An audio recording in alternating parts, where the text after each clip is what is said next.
देख रहे हैं न्यूज प्रवक्ता और मैं हूं आपके साथ अनुपमा खोबरे और रुक करते हैं खास खबरों की ओर। दिल्ली में कांग्रेस के लोगों पर भी कार्रवाई को लेकर मध्य प्रदेश में कांग्रेस पदाधिकारियों ने विरोध में अपने सोशल अकाउंट से अपनी फोटो हटाकर काले कलर में डीपी लगाकर उस पर लिखा, मोदी जी हमारे बच्चों की वैक्सीन विदेश क्यों भेजी। साथ ही काला पीपल के कांग्रेस विधायक कुणाल चौधरी ने कहा कि देश में सवाल पूछने वालों के खिलाफ जिस प्रकार से कार्रवाई हो रही है, 17 लोगों के खिलाफ कार्रवाई की गई जिन्होंने सिर्फ इतना पूछा कि हमारे बच्चों की वैक्सीन विदेश क्यों भेजी।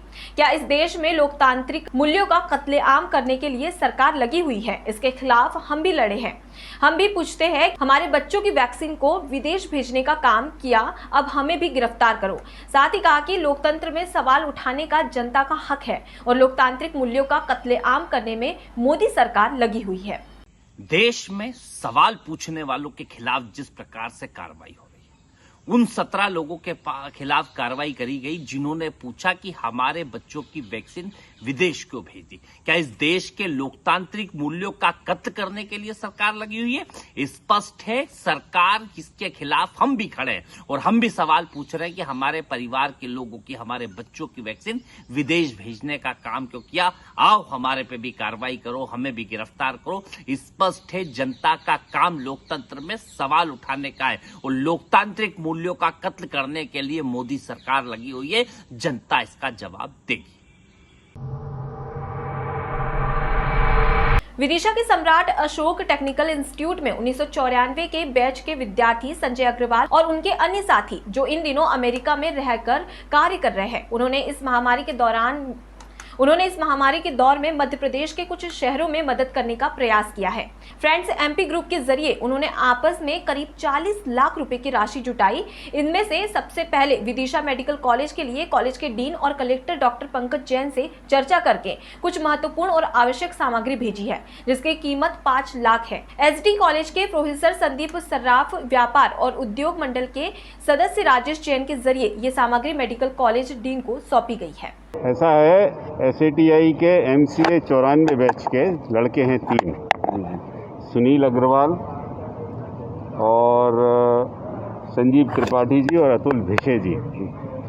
ये अमेरिका में रह रहे हैं और इन्होंने फ्रेंड्स ऑफ MP करके एक ग्रुप बनाया है और आजकल ऑनलाइन क्राउड फंडिंग प्लेटफॉर्म होता है, वहाँ पर इन्होंने $50,000 का, अमेरिकी डॉलर का, लगभग 35 से 40 लाख रुपए इकट्ठे करने का टारगेट बनाया है। 50% तो इकट्ठे कर चुके हैं वो।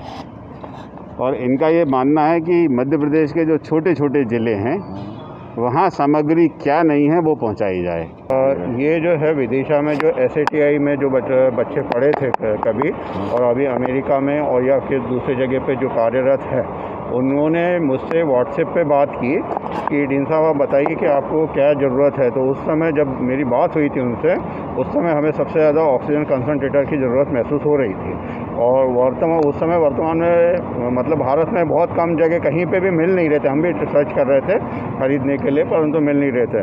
तो फिर हमने कहा कि हमें ऑक्सीजन कंसनट्रेटर, इसके अलावा कुछ एसेसरी जैसे ब्रेन वो होते सर्किट होता है वो चाहिए या और दूसरी चीज़ें चाहिए। तो उन्होंने कहा था कि हम अरेंज करते हैं और हाँ आपको भेजते हैं। तो मैं धन्यवाद देना चाहूँगा ये जो सभी स्टूडेंट जिनका अपना विदिशा से लगा हुआ है और मेडिकल कॉलेज को ये सामग्री प्रदान की, उसके लिए मैं धन्यवाद देना चाहूँगा। बहुत बहुत। जनपद रामपुर के मिलक में तहसीलदार अशोक कुमार सिंह अपनी जान की परवाह न करके लोगों को घर में रहने की सख्त हिदायत दे रहे हैं। जो लोग कोरोना गाइडलाइन का उल्लंघन कर रहे हैं उनसे जुर्माना भी वसूल रहे हैं। इस दौरान उन्होंने बताया कि आज करीब 7,000 रुपए का जुर्माना वसूला गया है, जिसके चलते उन्होंने बताया कि गाँव में कई निगरानी समितियां गठित की गई है जो बाहर से आए व्यक्तियों की सूचना तहसील, ब्लॉक और स्वास्थ्य विभाग को देगी। उन्होंने कहा कि जिन व्यक्तियों को होम आइसोलेशन में रखा गया है वो उससे बाहर ना निकले। तहसीलदार ने निगरानी समितियों का जायजा लेते हुए वहां मौजूद अधिकारियों को आवश्यक दिशा निर्देश भी दिए। विवश होकर जुर्माना लगाना पड़ेगा। सभी व्यापारी भाइयों से अनुरोध है, ग्राहकों को दुकान पर ना आने दें, सिर्फ होम डिलीवरी ही करें। सभी व्यापारी भाइयों से अनुरोध है, कृपया दुकान का सामान दुकान के अंदर ही रखें। विवश होकर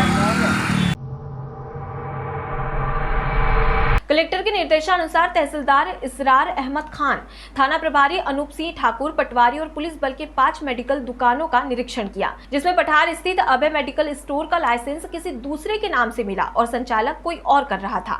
इसी प्रकार केके मेडिकल पर भी लाइसेंस किसी और के नाम से है और भी अन्य अनियमितताएं मिली। वहीं 2 दुकानों को बंद कराया गया। साथ ही स्वाति मेडिकल, प्रेम मेडिकल, किशनचंद मेडिकल पर दस्तावेज और व्यवस्थाएं ठीक मिली। सूत्रों की माने तो अधिकतर दुकानें लंबे समय से नौसिखियों के भरोसे चल रही है।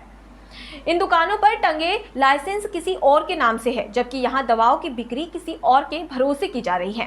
खास बात यह है कि मेडिकल स्टोर संचालकों को ये लाइसेंस आसानी से किराए पर मिल जाते हैं। इसके बाद इन्हीं लाइसेंस के आधार पर इन दवा की दुकानों संचालन अन्य व्यक्ति कर रहे हैं।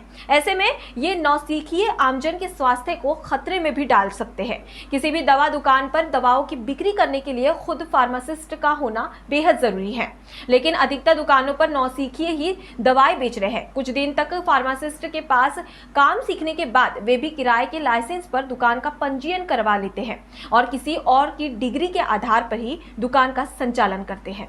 आज ड्रग जो दुकानों की कार्रवाई की गई है सर, क्या क्या मतलब कुछ सील करी है क्या आप उन दुकान पर? हमने आज जो कलेक्टर साहब महोदय के जो निर्देश थे उसके पालन में आज संयुक्त रूप से निरीक्षण किया है और आज कुल 5 मेडिकल जो दुकानें हैं उनका निरीक्षण किया है।